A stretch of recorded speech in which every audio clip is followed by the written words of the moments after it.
I think that there was a need for an ideology, for a utopia, for something that could change the world.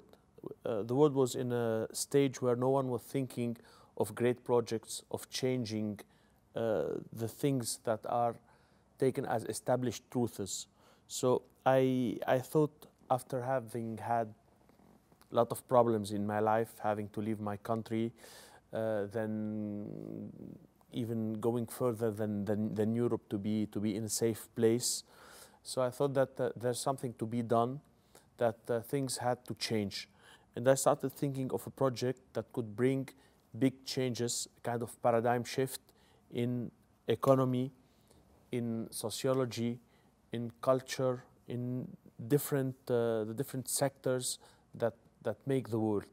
So Nowheristan is a kind of gimmickal name, something that looks almost like a gadget, but that hides a very serious project, an ideology, something that attracted almost 400,000 citizens now from all around the world, and that keeps growing in an exponential way. I think that the experience that I have in life, the things that I saw, made me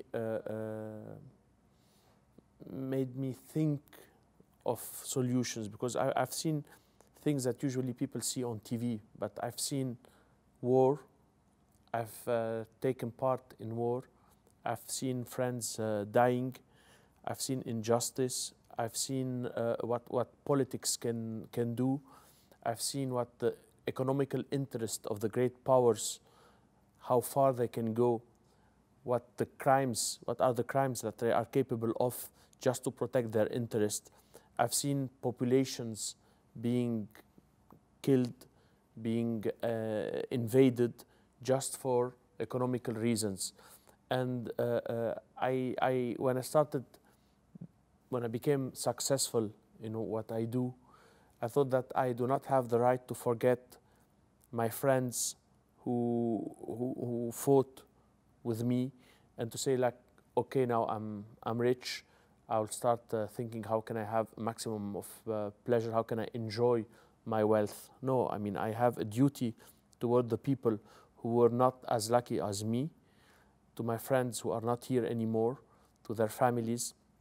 And it's a way for me to fight the guilt of having taken some people into my projects. I do not have the right to drop it all now. So I had this moral obligation to start something, to keep on fighting for changing the world.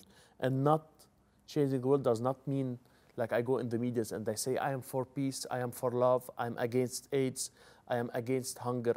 We are all against, but what are they doing? Giving money is nothing.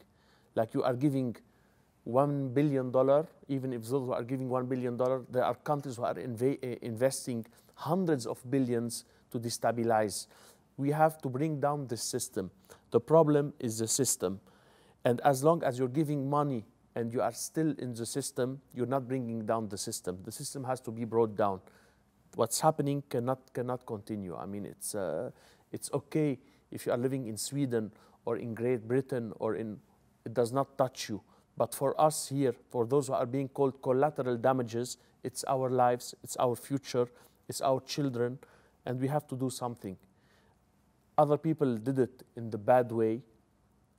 I'm not of these. I'm thinking of those who are considered international terrorists. I'm not. I want to bring a soft change. I want a change that is not East versus the West. I want a change, a moral change, where even the people who are living in very good conditions in the West would fight with us and would bring down the system. I think that when we speak about moral standards, there are things that are specific to cultures, to religions, and there are things that are global. I think that even people who were not educated in their families about the small details of morality, I think that they know that exploiting the other is not moral, that hurting the other is not moral, that stepping on the other's right just to achieve your personal goals is not moral. These are things that are common to humanity from all times till now and in all cultures. So it's on these principles that I want to build the future world. It's not about specific things, like for example in Christian religion, charity, loving the other, forgiving, like even if someone is slapping you on your face, like you should turn the other cheek. These, I'm not going into specific things, but in all cultures of all times, there are things that are common, and we should work on these. So when today they speak about justice and that we should create a better world, I mean, how can we speak about justice in the world when now being born not very smart and very lazy in Switzerland is much more interesting than being born a genius full of energy in Kinshasa? I mean, the idiot in Switzerland lives better than the genius in an African country. So from the beginning, being born in a good country is already a security of a good life. So this has to change. I think I'm not against people who are not very smart or lazy people, but I think that it's good. The world would be a much better place where people who have high potential are given their chance.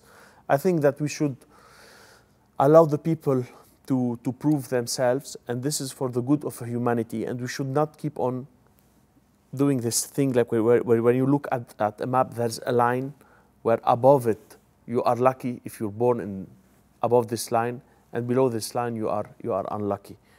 So and that's not have to. I'm not saying that the Europeans should become now. I mean, and this is happening a bit because of Wall Street and and the crisis and everything. But no, this should not happen. I don't want that in the 500 coming years. Like it's better to be born in Brazil than in Switzerland. I don't want that. I want the entire planet to have equal chances. And I want the very rich. I cannot accept to have so many billionaires when you have so many people dying of hunger. We should limit the upper level of fortune and take what comes higher than this upper level, to take all this money and inject it in the lower classes. I think that a very stupid and very lazy person deserves also to have a small house and to eat, not to die of hunger, but not more than that.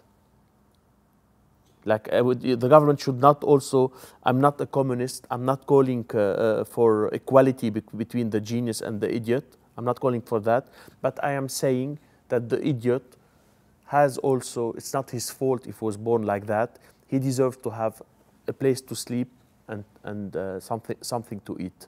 Exactly. The ideal thing is to create an eclectic system where we take the best of the different systems. If a system collapses, we should not throw it entirely. If it collapses, we should see why did it collapse and to remove from it the reasons that made it collapse, the ideas that made it collapse, and to keep what made it attractive and what made it interesting. We should not throw the water of the bath with the baby with the water of the bath. Like when you finish bathing the baby, you just throw the water and you keep the baby. And when communism collapsed, we should see why it collapsed. For me, it collapsed because it was trying to put everybody on a personal scale, like on the same level, and this you cannot. It kills motivation. It's unjust because people are not created equal in capacities. It collapsed also because it tried to forbid people from practicing their religious views, and this is bad. I mean, people have the right. The more you try to oppress the religion, the stronger it will come back.